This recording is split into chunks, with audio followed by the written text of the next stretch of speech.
আমি শুভেন্দু অধিকারী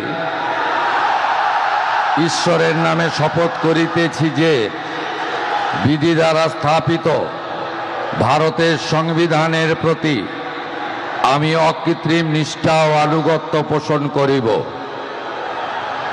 আমি ভারতের সার্বভৌমত্ব ও অখণ্ডতা রক্ষা করিব।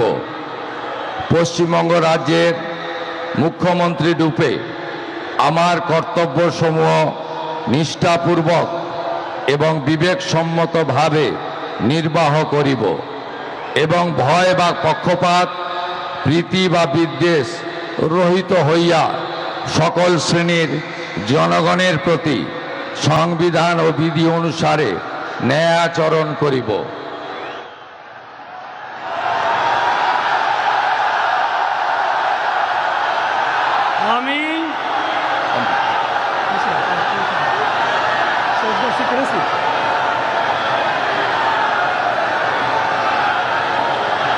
আমি শুভেন্দু অধিকারী ঈশ্বরের নামে শপথ করিতেছি যে পশ্চিমবঙ্গ রাজ্যের মুখ্যমন্ত্রী রূপে যে কোনো বিষয় যাহা আমার বিবেচনার জন্য আনীত হইবে বা আমি জ্ঞাত হইব, তাহা মুখ্যমন্ত্রী রূপে আমার কর্তব্যসমূহের যথাযথ নির্বাহের জন্য যেরূপ আবশ্যক হইতে পারে তদ্গতিকে আমি প্রত্যক্ষ বা পরোক্ষভাবে কোনো ব্যক্তি বা ব্যক্তিগণের নিকট জ্ঞাপন করিব না বা প্রকাশ করিব না।